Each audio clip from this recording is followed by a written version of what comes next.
All right, this is Fishbone from Delvehammer. We're going to look at Francis Latonque here at level 18. A lot of good stuff has happened since our last build review at level 10. Let's start with gear. I've made a little bit of a tweak there for a couple of reasons, but start with the armor. I moved over to Alicia's Bulwark. In the earlier build, I was running Willow's Path, which has more of a regen, focusing on stam, magicka, and health regen. It turned out, though, I really didn't need the regen that much running here. So I went over to the Bulwark, and really what it does is it adds on a physical resistance, max health, and more physical resistance. And so this set, Easy Craft set, five trait set, can have a guild member make this up for you pretty easy, inexpensive thing to make at any level. You'll notice I'm running with training on this, still trying to get heavy armor up so I can focus on those passives. And so that's what I'm running there. My second set is Death's Win. It's a 2-trait set, but I'm running four items on this, and it gives me physical resistance, max health. And so that's really what I'm running with. You'll notice on my enchantments, enchantments on all the armor gear is all max health. So that's the gear. And again, going back big picture, what I'm looking at here is a tank takes the hits. So first and foremost, my physical resistance needs to be high. So the Bulwark gets me up to 7208. Physical resistance 4800 on spell resistance, and then I'm at level 18 pimping out 10,000 health points. So a really beefy tank. And so if nothing else, I'm very hard to kill in that respect. Still running on trying to do about 80% of my attribute points on health and 20% on stam. And the reason stam's important to me is just really the blocking and rolling if I need to do that. My primary duty, again, do the taunt, take the hits. I'm still running on the Lady for physical resistance. On my gear, once I finish training out heavy armor, I'll switch this out. I'll switch out my training traits on my armor for divines, so that I'm going to amplify this physical resistance even further, making it hard to even to take any hits off of me. All right, so that's the character sheet. For food, looking at pretty much the same approach as I was running at before. Running on some beef stew, some level 15 beef stew, so max health, max stam. You can run with a tri-stat, max health, max stam, max magicka on 2-hour purple food, but I really don't need the magicka.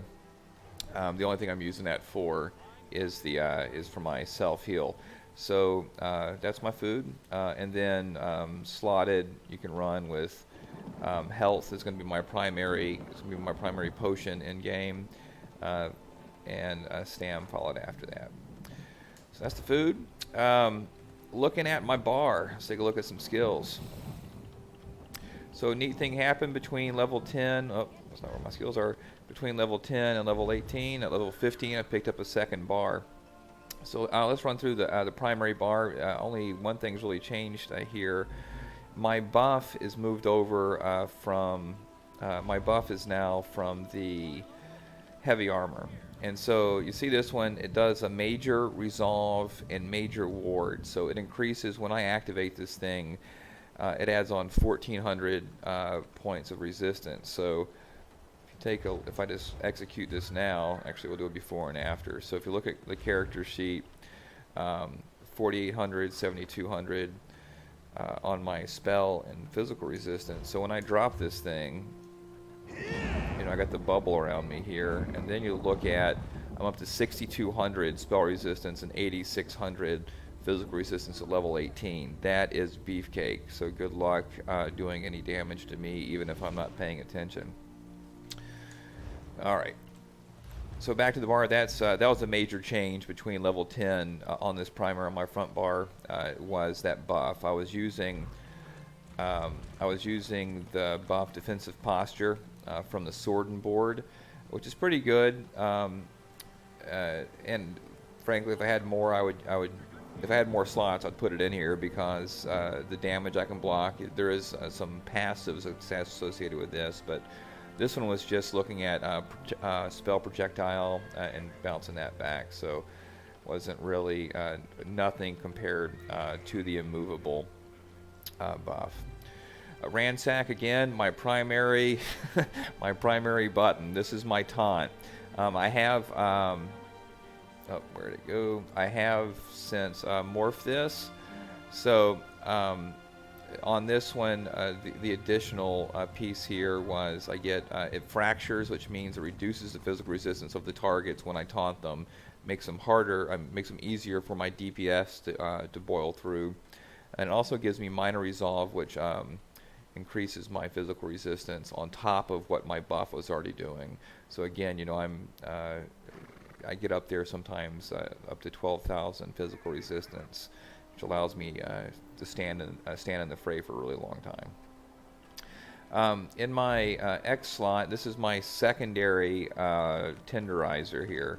So Deep Slash has also been morphed. It's the second skill in Sword and Board. But it does physical damage, and also what the morph did is it expanded the attack to 2 nearby enemies. So I hit 1 and I get 3, but it slows them by 60% and gives them a minor maim, reducing their damage that they're doing to folks in my party. So very powerful secondary attack to tenderize when I'm tanking. And then the rest is the same. I got Breath of Life here on my left bumper. So this is my self heal, but I have morphed this, right? So now it hits two additional allies. So I heal myself, and I also heal those that are around me. So it great backup to our healers. Shield charge.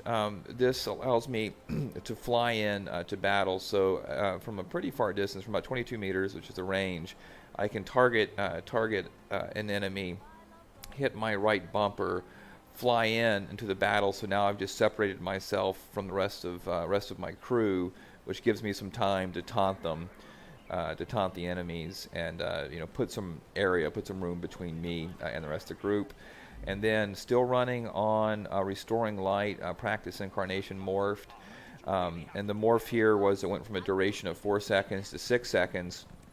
And again, this is just filling up my health bar. It's giving me 6 seconds to regroup. If I see that that my crew is starting to go down, this is a really beefy heal that again not only heals me but also heals those around me. I really can't move, but once I have all the taunt, have all the aggro from the ads and the bosses, I can just trigger this thing, and then it pretty much gives us 6 seconds of invulnerability in the middle, and it allows me to regroup on my stamina, health, and magicka. And so you'll notice this scales off of ultimate. This is off of stamina. This is the only thing I have on magicka, which is Breath of Life. Bite the stamina again off of Biting Jab, stamina again off of Ransack, not Biting Jab, this is immovable 4. And then Ransack is also off of Stam, and Deep Slash is off of Stam. So that's the front bar. So let's introduce the back bar. So on the back bar, this is my DPS. So if I run, have everyone taunted, and we just need to burn the boss or burn the crew, and I need to start contributing some real damage, I switch over to dual wield. And so I pulled off of the Dawn's Wrath Tree Sunfire. So this does pull off a magicka. So if I'm not needing to heal myself and we're burning, I can convert that magicka into something offensive. So anyway, it's a fire hit, single enemy, but that does help. My main one here is going to be Blood Craze from the dual wield. And so what this does is just hits both, does deep damage at 285, and it also does DOT, damage over time, and then at the end it heals me. So again, great way of leeching health off of the attackers, making me even beefier as a tank, even as I'm doing damage. B bar, my B button here, I don't have a buff, but this is the flurry attack inside of the dual wield side. All right. I still keep Breath of Life slotted here, just in case I run into trouble or the party runs into trouble, and I don't want to waste the time to switch out weapons to get back to the other bar. If I have to do Breath of Life, it's a quick heal. Something's going on with the healer, or we're just taking on too much damage.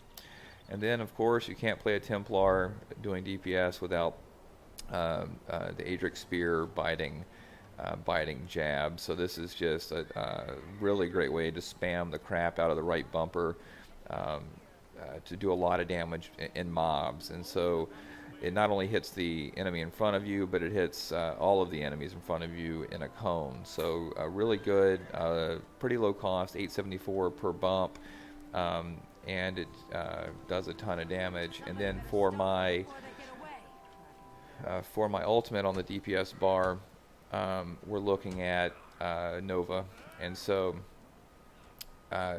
first I dropped Nova, and because I'm doing DPS here, I didn't pick up the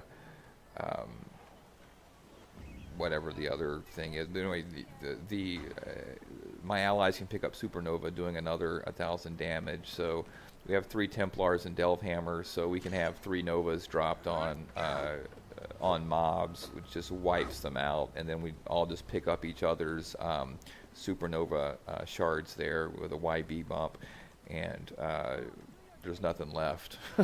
So those are that's pretty much what I've got going on with Francis Latonk here at level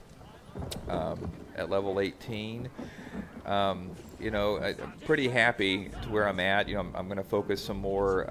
Again, primary thing is taking damage. So I see I still have a good way to go on Sword and Board. You know, I'm 10 levels up. I'm at 28 on this, thanks to the training stats that I'm running on my weapons. But still have a way to go. So still have several slots here: Fortress, deflect bolts, and battlefield mobility as far as speeding up my block times. And then again, still on heavy armor. I have an open slot here I'm going to spend. See, I have a couple of skill points I haven't spent yet. One of them is going to go here on Resolve, beefing up the heavy armor even more. Just want to get all of these passives to increase the physical resistance and spell resistance. And then he is an orc, so he gets Brawny, Robust, which are great for, again, resistance, max health, max stam. So that's what I'm focusing on. I'll focus a lot on those passives as we level up between now and the next build video. Going to beef up a little bit more on looking forward to pulling some more of the dual wield tree to work more on some DPS. It's going to help. That's going to help lay down some damage when needed for the crew. But I hope it's been helpful. It's been Fishbone with Delve Hammer. We'll see you again in about 10 levels.